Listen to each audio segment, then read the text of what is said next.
Welcome to the Story A Day podcast. This is Julie Duffy from storyaday.org, encouraging you to be a writer every day, not someday. Good morning, good evening, good afternoon. Julie from Story A Day here. And this week I want to talk to you about the writing life. I came across a tweet this week from young adult and comic book writer Delilah S. Dawson. She writes romances, she writes horror, she writes stuff for the Star Wars franchise. Very accomplished writer. And she was tweeting, not complaining, but she was tweeting about how the writing life was not quite what she expected. She wrote a lot of novels in the last couple of years after having spent a lot of time writing on comic books. And now, having written those novels, she is sort of snowed under with revisions. Because what happens is that when you get a traditionally published book deal, you get revisions back from your editor. They send it back redlined and, checked. And even after that, you have to do the copy edits. And so there's a lot of work to be done after you think that you're finished with your manuscript if you want to be a published author. Whether you're publishing yourself or whether you're being published by someone else, if you want to share your work, there's a lot of work that goes in beyond that first draft, the second draft, the final draft that you think you're done with. Then there's the whole production cycle. So she was commenting on this, not because she was, she understood that this is a privilege. This is a privilege to have this amount of work that she needs to be doing. But she was also just commenting on it, that this is not how we tend to picture the work of being a writer. We tend to imagine that we are going to be spending our time in a wood-paneled room or in a shed in the woods or in some kind of, plush library setting where we just dream up ideas and write all the time and nothing in life is ever going to bother us. But it's just kind of not true. Now, you can have that if all you want to do is write for your own health, your own mental health, your own satisfaction, your own fulfillment. Then a lot of that can be true, that you just get to do the writing part. And that's also absolutely fine. The key is to figure out what you want your writing life to look like. And I think we can do this with a lot of aspects of our life. What do we want our home life to look like? What do we want our work life to look like? And we have a certain amount of control over some of these things. We can't change everything, and we can't change everything overnight.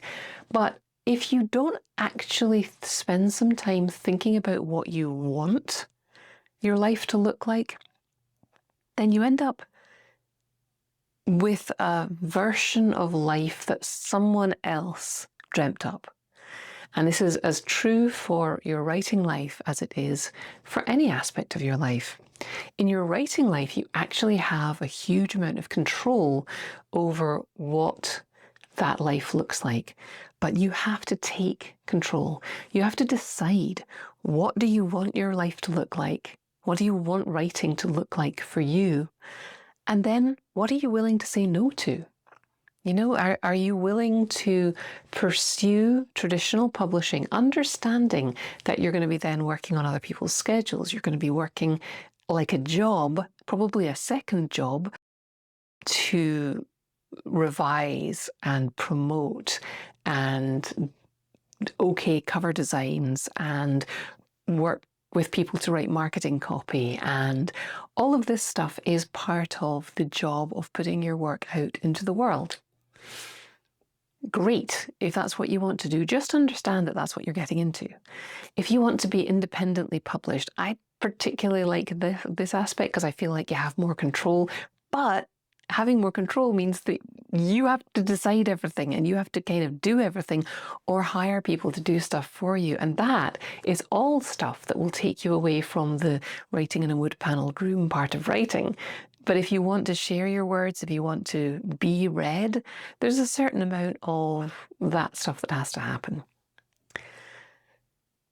If you don't want to be the kind of writer who's writing a book a year for a publisher or a book a month if you're independently published, that's absolutely fine too. Don't let your writing become like a job that you don't get paid for.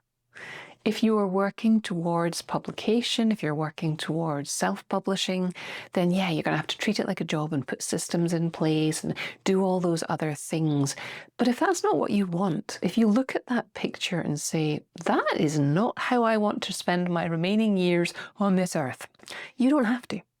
And you can still be a writer. You get to decide. You get to decide whether you are just writing for yourself, and maybe you're going to send things out to magazines and try and get published and share your work a little bit, but you don't want it to become a second job. That's okay.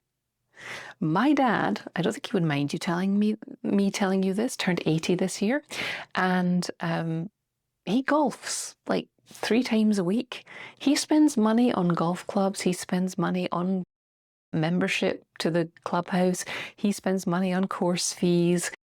I'm sure he reads magazines about golf. He's never wanted to go pro. And nobody has ever questioned that. You're like, oh, when are you going to go pro? When are you going to start earning money from your golf? Nobody has ever questioned that. Now, don't get me wrong, he wins the occasional trophy. He's no duffer. But it's never been a question of having to follow one path to be able to call yourself a golfer. And we fall into this trap as writers a lot, that we think we have to become Stephen King before we can call ourselves writers or authors. And it's simply not true. And it can cause a lot of angst, and it can cause a lot of unhappiness. And writing is the thing that makes you happy. I never really understood people who went out running. I would see all these skinny people running, and I would think, oh, do you have to run to get skinny? And then I read a book on nutrition and how our bodies actually, on how our bodies actually process the energy that we put into them. And some people process it differently from other people. Some of us are perfectly happy to sit on the couch after a meal. Some people have they just get all this energy build up in them, and they feel compelled to run. So it's almost not like they're running to get skinny. They're running because they're burning energy like that all the time anyway. And if they don't burn it off by running or cycling or whatever it is that they do active wise, then they're unhappy. They sit and they get depressed because they've got all this energy that they don't know what to do with. We're like that as writers. I know a guy who looks like a runner. He's a teacher at my kid's school, and I was always sort of intimidated by how much he did. He was at every event. He was seemed to never sleep. He always doing stuff and always bouncy and happy. And I was like, oh man, I feel really inadequate next to this person. And then the pandemic hit, and I saw what happened to him when he was forced to sit at home in a room and not be moving and interacting with people and doing stuff all the time.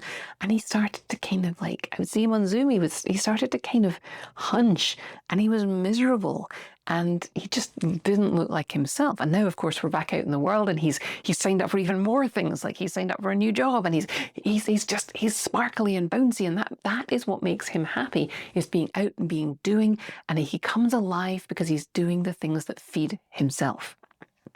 As writers, we get that from spending time with our imaginary friends. And it doesn't really matter which vision of the writing life you pick. This could be your wind down after work activity. This could be your get yourself going in the morning activity. This could be a career for you. It could be a second job for you. Whatever version you pick, just make sure that it's going to reflect your energy level, your actual desire for how to spend your time. You love writing, and sometimes we can kill that love by thinking that we have to do it differently, by thinking that we have to follow somebody else's script. The only thing that matters is that you're writing. That's the first thing, the first step, the foundation of anything else that comes. No matter which vision of a writing life seems right to you for now, and it will change over time, everything changes. Whichever version of the writing life seems right to you, don't forget that the foundation is your love of writing.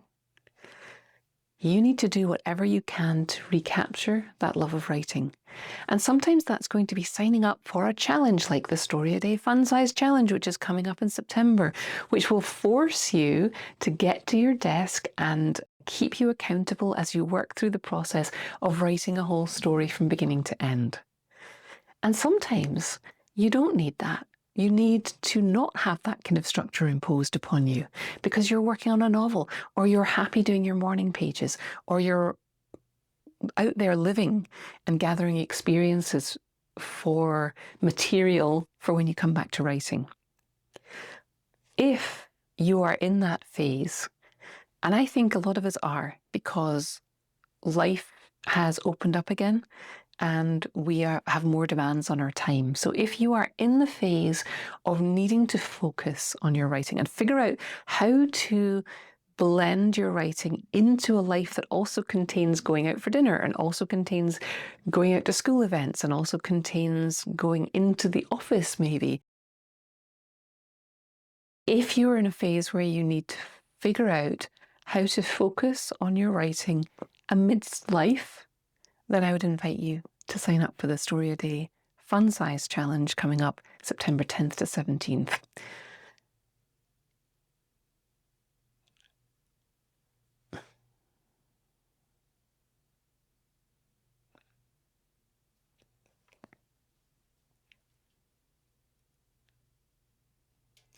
I don't want to sound like a downer, but I look at the COVID numbers and they're not low, and we're not even tracking it well. So the reason I bring this up is because I suspect come winter here in the Northern Hemisphere, when we're all stuck indoors, I think it would not be surprising if we have to start making some adjustments again as the COVID numbers inevitably increase and people try and avoid getting sick. Hopefully the new vaccines will help, and hopefully I'm wrong. But I would not be surprised if there comes a moment in a few months where we have a lot more in the house time again. I don't want you to get to that point and feel like you've gone back to the beginning. Feel like you've gone back to the March of 2020, where you had all these expectations about things that you could do, or this time last year when we thought everything was opening up for good and COVID was gone, and it didn't really turn out that way because of the Omicron and Delta and all those waves that came in. And a lot of us spent some time thinking, I had all that free time, why didn't I write more? Now, the answer is that it was incredibly stressful. So don't beat yourself up about that. But the fact is that time has moved on.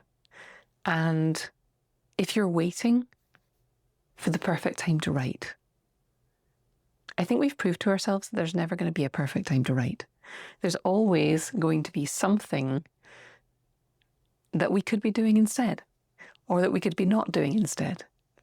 And I do think that if we end up back in our houses a little bit more this winter, we need to be putting systems in place right now to make sure that our writing has been continuing while we are able to get out and about and enjoy life, but still make time for writing, so that we never feel like we've gone back to square one. We never feel that rusty again of that first time that you come back to your writing and that it just seems so hard. The temptation as life opens up is to just like, I'll get back to my writing later, when something happens, when winter comes, when whatever. But the reality is consistency is your friend, and staying warmed up, staying loosened up, keeping your skills topped up is an incredibly good way to spend your time.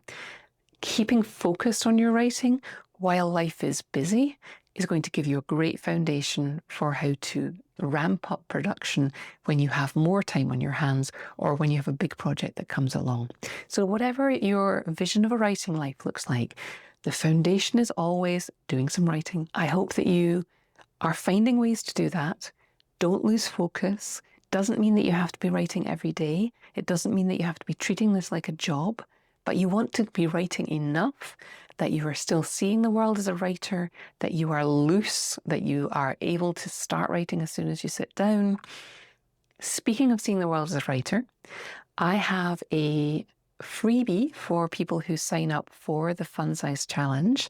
It is my Story Sparks workbook. So if you come over to storyaday.org/funsize and sign up for the challenge, which is going to help you write a story in September, you'll get that Story Sparks workbook, which teaches you how to gather ideas and stories and just walk through the world like a writer.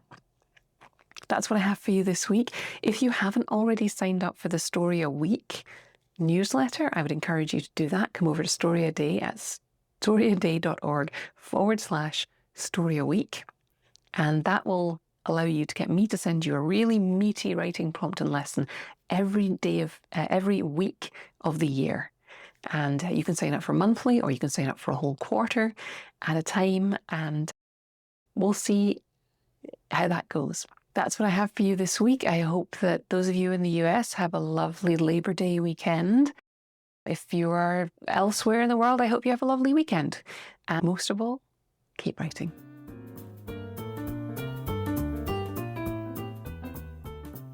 Thanks for listening.